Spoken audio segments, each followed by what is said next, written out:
Hi, welcome to Big Willies. You got to ask yourself sometimes, what do people believe? Do people keep their eyes closed all the time? Do they just accept what people tell them? You know, do they have like one channel, and whatever that channel tells them, that's the truth, that's the gospel? I'm not going to go back onto the God thing. You know, they can believe whatever they want to believe, but we live in a world now where there's the internet and social media and everything else, and there's tweets and everything. So connectability to the world is more than ever, right? It's so easy now to go face to face with somebody on the other side of the world. Secrets are kind of non-secretive anymore. There's always access to, I don't know, some sort of some person's personal info that's on the net or whatever.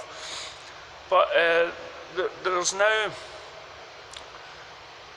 as we know, there's stuff going on the media just now, like social justice warriors and everything else. The world is basically turned upside down. Now, the reason how I know this is I talk to people. Now, when I talk to people, and maybe we've drifted on to one of the subjects, you know, I'll mention today in this video, and they're none the wiser, and I'm thinking, do you go about with your eyes closed? And what I mean is, say for instance, the TV series Doctor Who. Now, Doctor Who was turned into a woman after so many years, but most of the episodes were like about gender. It wasn't about, oh, look at me, I'm a woman, or anything like that. It was, I'm a woman better than men. And as I said many times in my videos, I'm about, you know, people being equal. But just now they're pushing, the media and critics and everybody involved in social media is pushing their agendas now. People, and not just the media, but people in social circles, people that like to mourn, are forcing this stuff onto us. I mean, comedians are feeling it themselves. We have to be so PC these days that we can't crack a joke about the opposite sex.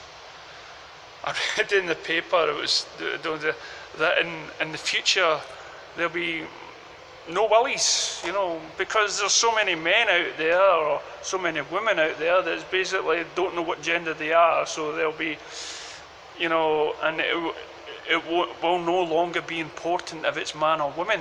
You have an award ceremony with stuff, and instead of the best male actor or the best female actor, that's all going to talk about getting scrapped. Just about best actor. I went, no, you should celebrate the gender that you are. You know, take the piss out the opposite gender, because we all have faults, and we should embrace that and laugh at it, not kind of be over too careful that we're going to offend. It's good to offend. You know, that's what you call it. You get the, you know, stiff upper lip, the water on a duck's back sort of thing. We need this we need to be able to laugh at ourselves, not be worried about what we're going to say. And so you've got that aspect of it as well. And then when I try to talk to other people about this stuff, and they don't know, they don't realise it's going on, and it kind of shows you how countries and people can be manipulated into believing that, you know, governments could get away with murder because people are too transfixed. Now, I mentioned one time that I don't believe full-heartedly that a man landed on the moon, and of course this person came over to me and felt sorry for me. Says, why? Just because I don't believe it. I've looked into it, I've looked at the pros and the cons, you know, people that believe that they did and people that they didn't, and I've listened to both sides of the argument, and I've drawn my own conclusion. But it's up to you whether you believe it. You know, I'm talking about JFK and everything else, and this is, but I've looked into it, and I've came with my own opinion. And they say, so what sort of world would you live in that you don't believe this? I says, I don't even believe in the Iraq War. I believe there's a lot more to it. You know, could I believe that the Americans started the war? Maybe hut down the towers themselves in order to instigate it? There's possible reason that they did. There's technology out there that they did. But I'm not going to sit here, but because I've spent time looking into it, I'm not going to diss it. I'm not going to dismiss it. It's some, you know, I'm searching. I'm doing my before I make a statement, I'm going to research it. And then, because I run a page, DC Vigilante, and because a director's came out and said it exists, this cut of his, this movie of his that was robbed from him, actors and composers and you know, everybody that's worked on this film has come out and said it exists. But we have social media, people on YouTube and everybody else that keeps saying it doesn't. And then one person wrote to me and says, why can't we not just celebrate we'll have two films? It's not just about releasing the film. It's not just about that anymore. It's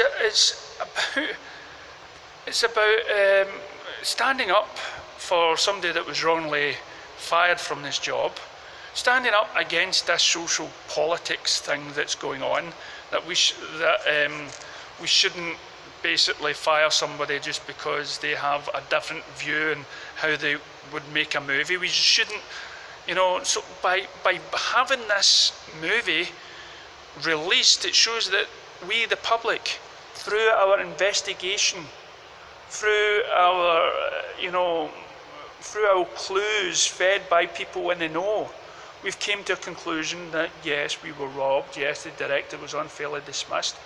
And so when this guy came over and I gave him all the facts, it doesn't just mean about the film, it also is a stand-up against all these social so-called policies that are out there, that nobody should listen to critics or judges. There's a comedian that came out, Chappelle or something like that, and he was having none of it. And the critics and everybody else tried to say, oh, don't watch him, he's rubbish and everything else. But the viewers, they loved it. People that, you know, that wanted to find out what the fuss was all about, you know, watched it and loved it. They weren't into social politics, social etiquette. We have the Joker film that everybody tried to destroy because it was against everything that the social justice warriors was up against. People were saying it was going to cause riots. People were saying people were going to murder on the streets, and people were saying, oh, it shouldn't be about a white man falling a woman. You know, women are strong characters. This betrays them. So what? It is a story. It can happen, and we shouldn't shy away from it. Who are you to say it? And listen, if it offends you, don't go and see it. But don't start. You know, well, there's another thing. Don't go and see it. You know, don't have an opinion unless you've seen the film. But don't listen to anybody else's. Let's stop going around the world with our eyes closed. When somebody makes a remark about something, don't just because you live in your own bubble and you believe your views are right. Actually, do your own investigation. Step into the other person's shoe. Don't let social media and everybody else trying to tell you what to think. You know, and I cannot wait until those people that have said things didn't exist, and now all the evidence says it does. I cannot wait till I see these people eat their words. And that's what I want for everybody. I want everybody to stop saying, you know, I don't believe you, or don't argue against it. Listen to the person point of view. Go into what he's trying to say, investigate the matter. Right? Don't go into what all these media sites is telling you. Right? Just because a media site is telling you one thing and this one woman or man is telling you another, that social media, it doesn't mean they're right because it's supposed to be in the know, or it's a group of people against this one person. Listen to that one person. Take it in. And let's stop going around the world with our eyes closed. We have the internet, good or bad. It's there to help us gain some more knowledge of what's happening behind us. And this is Big Willie's idea and thoughts. If you want more of this, let me know. Thank you.